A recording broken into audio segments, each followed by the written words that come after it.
Hi, I'm Mal, and welcome back to another episode of Mini Model Makes. I received a package, and I'd like to go through it and share with you what I received. It's one of the expansions from the Warhammer Underworlds Beastgrave set, and it is Hrothgorn's Mantrappers, which is the Ogre Hunter, his Noblar allies, and his pet cat.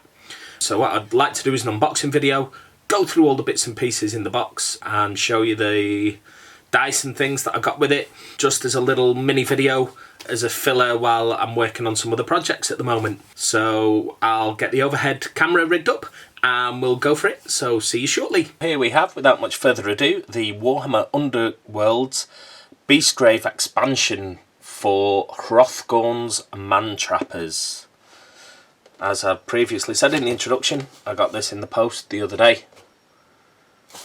This is the back of the pack. Got a nice example of the painted Noblar there and the other bits and pieces you're going to get inside, which I'll go through in a minute. An easy to build diagram and some really nice box art there for them. I've not really played much Warhammer Underworlds. I do own quite a few of the warbands. I've painted a couple up. I'm really looking forward to these though, because I want to paint up some ogres soon. So this guy's going to fit nicely into my ogre army when I get around to starting it. I just need to finish off some space wolves. That's the box for that. And also with that box I received some sleeves to protect your cards. These are Hrothgorn's Mantrappers premium sleeves. He's got his little ogre badge on there, so you tell that his cards. You get 40 printed power sleeves in here, 20 objective card sleeves and 10 clear fighter card sleeves. So that's good for looking after your cards. I highly recommend, if you play any of these games, really protect your cards, look after them, pop them in these sleeves.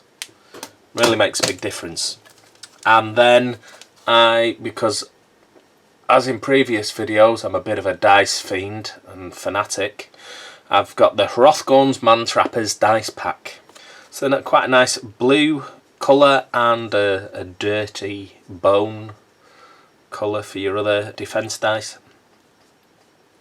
Nothing really special about these. The Underworld's own symbols with all the hammers and shields and exclamation marks and things on.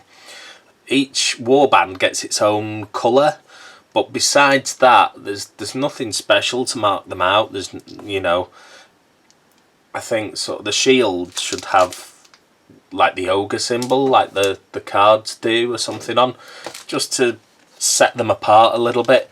As I say, I'm a dice fiend. I'll always buy dice, but with the Warhammer one, the Underworld dice, it doesn't really matter too much because, you know, they're all the same symbols.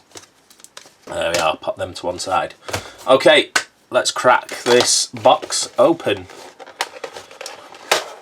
As I've said, this really, it's not so much for Underworlds. I really need to start playing it more. There's quite a few people at my local club that do, and it always looks fun.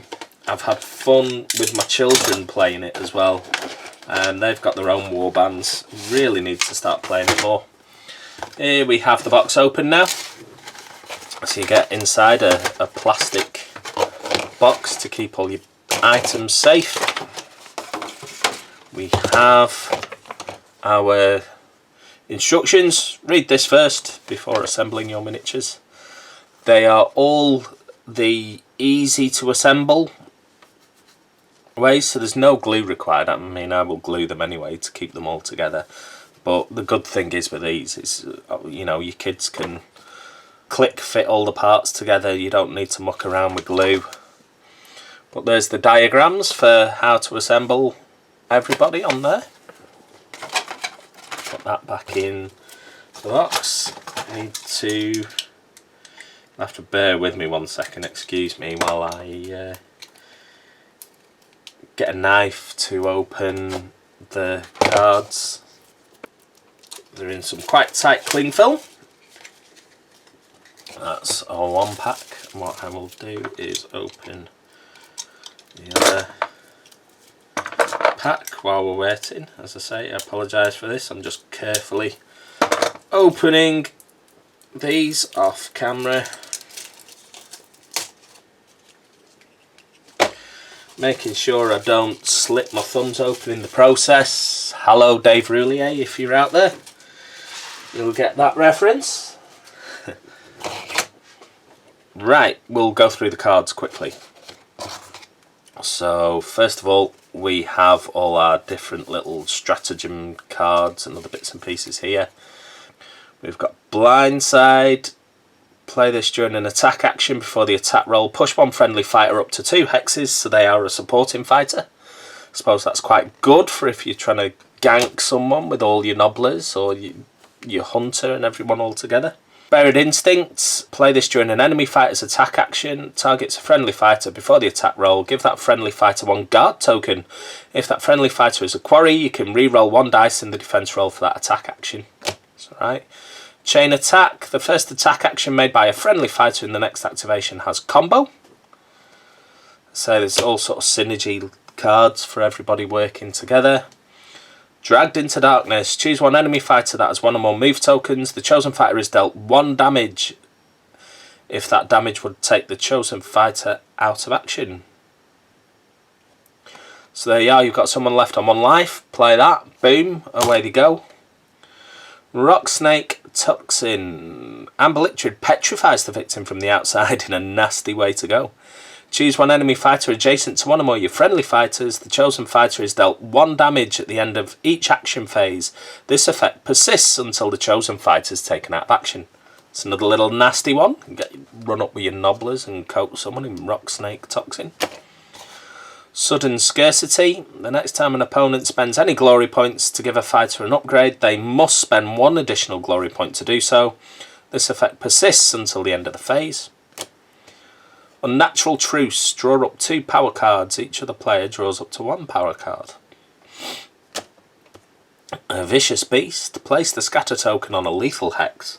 Then do the following twice. Scatter 1 from that hex. Any fighter in the end hex is dealt a damage. Wild Form is a spell. This spell is cast if there are 2 more of the same symbol in the casting roll. If this spell is cast, +1 damage to the caster's range 1 and range 2 attack actions in the game 1 or more of the following, corresponding to the symbols on the dice. So 2 lightning bolts is +1 move, 2 swirls is +1 wound, and 2 exclamation marks +1 defense. The spell persists until the caster is taken out of action. It's alright. An Amber Bone Spear, like being struck by a Gargant's Fist. If this attack action takes an enemy fighter out of action, discard this card and gain 1 glory point. It's quite cool. Got the Binding Chain. Let's see you leap around now, you little worm. And that's Hrothgorn Mantrapper being quoted. It's alright. A Cryptic Companion. This fighter is a quarry. If the fighter is a quarry and is holding an objective at the end of the action phase, gain 1 glory point. Finishing Blow. Stay down, you git. It's quite good. Hunter's Caution. This fighter is a hunter. If the fighter is the target of a quarry's attack action, you can re-roll 1 dice in defense. Mandibles of the Grub. After this fighter's successful range 1 attack action, heal 1. Handy. Quintox Combative Cantrip. Spell action. If cast, push 1 adjacent enemy fighter up to 1 hex. Then give the caster 1 guard token. Then push the caster up to 1 hex. Terrifying Aura. This fighter is not and cannot be a quarry. In addition, opponents cannot reroll dice and attack rolls for attack actions that target this fighter. Victor's Speed. So +1 move. Against the Wall. It's a Surge. Score this immediately when an enemy fighter in an edge hex is taken out of action. So that's these are your glory point cards here now. Aggressive Strategy. Score this in an end phase if you have scored 5 or more Surge objective cards. Blaze a Trail. Surge. Score this immediately after an activation if each surviving friendly fighter is in enemy territory and adjacent to no enemy fighters. Possible. Rising Power. Score this immediately after a friendly fighter casts a spell and you roll 3 or more dice in the casting roll. Skilled Duelist. Score this immediately after a friendly fighter's successful attack action made as a reaction to that fighter's attack action with combo. Team Effort, which is Duel. Score this in an end phase if there are 2 or more surviving friendly fighters and each surviving friendly fighter made 1 or more actions in the previous phase. It's quite reasonable to do. Triumphant Hunt. Duel. Score this in an end phase if 3 or more enemy fighters are out of action and at least 1 enemy quarry is out of action. Uncontested. Score this in an end phase if your warband holds 2 or more objectives and no enemy fighters hold objectives. Situational, but 3 for that. It's not too bad. Unexpected Pitfall. Surge Hybrid. Score this immediately after an enemy fighter is taken out of action by a lethal hex, or an enemy fighter is taken out of action by damage dealt by a gambit you played. So there you are. That's that pack done. Some useful and some not so useful cards in there as always. Right, we'll put them back in the little plastic box. So we've got Hrothgorn's Mantrappers. Hrothgorn and his party of hangers-on were ranging ahead of the Alfruston when the Icebrow Hunter caught what he thought was the scent of abundant prey beasts somewhere up ahead. The group hungrily followed the trail, which led into a series of winding tunnels. The legend of Beastgrave is well known amongst the Ogormor tribes, and it was not long before Hrothgorn realised that they had been lured into the gullet of that infamous mountain. There was no true food to be found in these echoing caverns, only an endless purgatory of hunger and death. Once the hunter had spent his initial frustration upon scores of Beastgrave's other victims, Hrothgorn set about finding a way out, his ragtag entourage always at his heels. So we have a Bushwhacker, the Nobbler. Obviously he's the main fighter of the warband, isn't he, with those stats there? The Nobblers aren't going to be much, are they?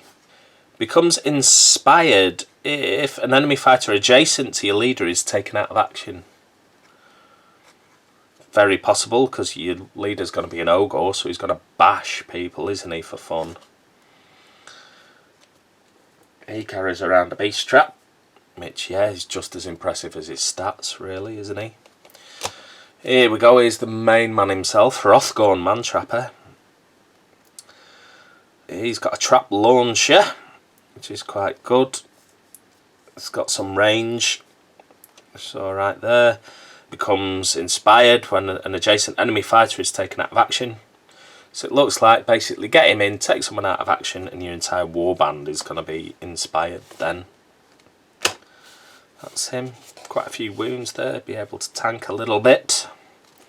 Lug it and thwack.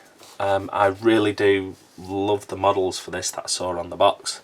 It's 2 Nobblers riding around piggyback, one of them with a great big club, clubbing people, which is good.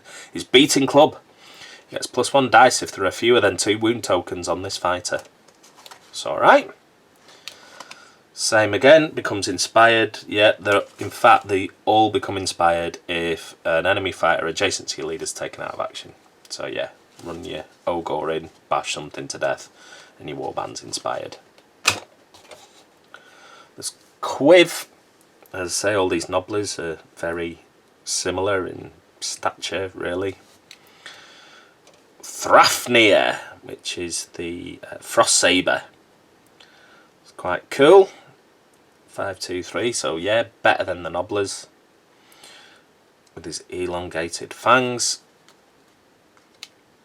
I really wish they'd put 2 of the Frost Sabers in the warband though. That would have been nice. Okay, so we'll run into all the sort of cards now.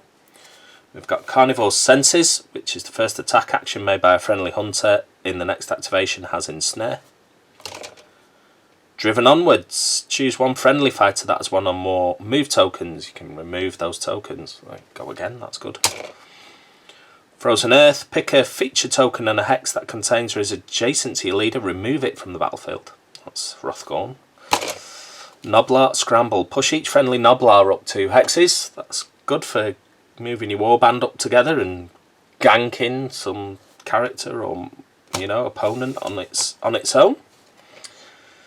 Gotcha. Wriggle all you like, little fish. You're on the spear now. Hrothgorn Mantrapper. I love these little quotes on these cards. So you play this after a friendly fighter's successful trap launch or attack action that does not take the target out of action. Give the target 1 move token. That's for Hrothgorn again. They're nearly all for Hrothgorn. Icy Breath. Choose 1 enemy fighter within 3 hexes of your leader and roll a magic dice. On a roll of lightning or a exclamation mark, the chosen fighter is dealt 1 damage. More traps. Hee. Traps everywhere. It's Bushwhacker. Pick 1 feature token in a hex that contains or is adjacent to a friendly Bushwhacker. Flip that token. Near miss. Push your target 1 hex. Quick Snack. Play this after an enemy fighter adjacent to your leader is taken out of action. If the enemy fighter's wounds characteristic is 4 or more, you can heal 2 to your leader. Otherwise, heal 1 to your leader. It's Hrothgorn. Ravenous Fury. After a failed range 1 attack action, your leader can make another attack action. Very good, because, you know, if Hrothgorn whiffs in combat, it's not like all your nobblers are going to do anything, so at least it gets another attack. Desperate Parry, which is for nobblers. During an attack action that targets this fighter, roll 1 defense dice. On a shield or an exclamation mark, the combat sequence ends and the fighter is dealt no damage. Then discard the card. So I was quite lucky to rescue 1 of your models. Famed Hunter, you can re-roll an attack dice in this fighter's attack rolls. Once again for Hrothgorn, really good so he doesn't whiff, because let's face it, the rest of his warband aren't exactly up to much, so he's going to be doing the majority of the damage.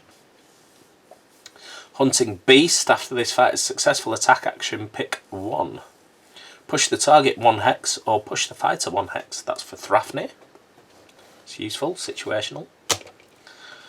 Living Avalanche, +1 to this fighter's range 1 and range 2 attack actions. That's for Hrothgorn again, just to make sure you're doing some good damage with him. Massive Bulk, -2 move to a minimum of 0, but +2 wounds. Plucky Pair, so that's for Lugget and Thwack. So the rolls of the half sort of sun are successes in this fighter's attack rolls and defense rolls. So that's cool. Savage Instinct, this fighter's range 1 and range 2 attack actions have Ensnare.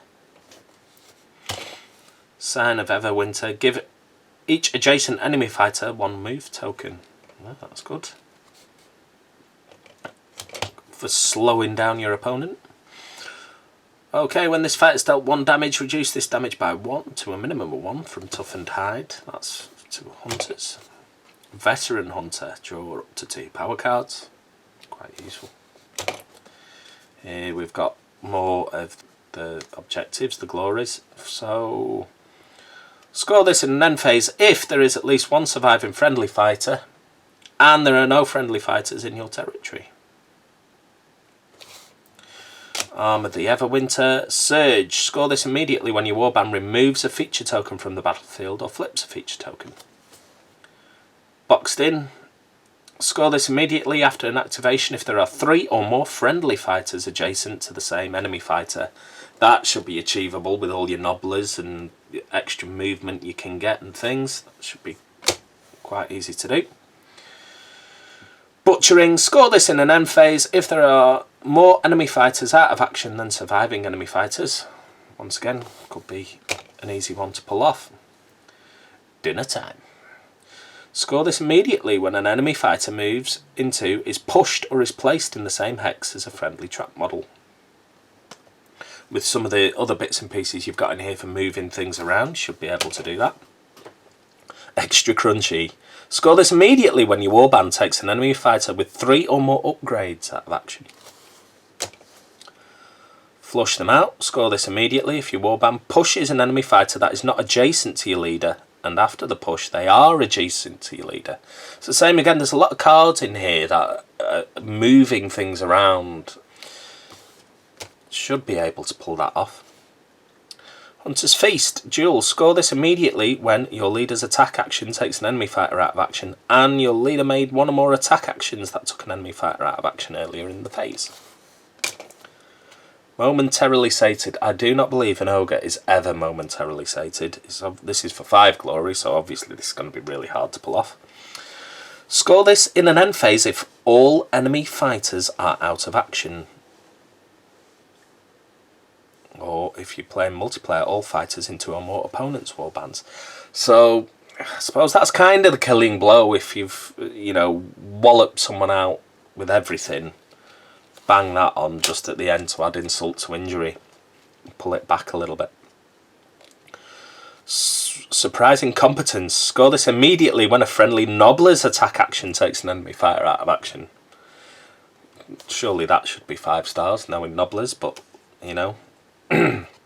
could happen, I suppose. You gank things, especially the piggybacking dude with the big club. That'll be cool.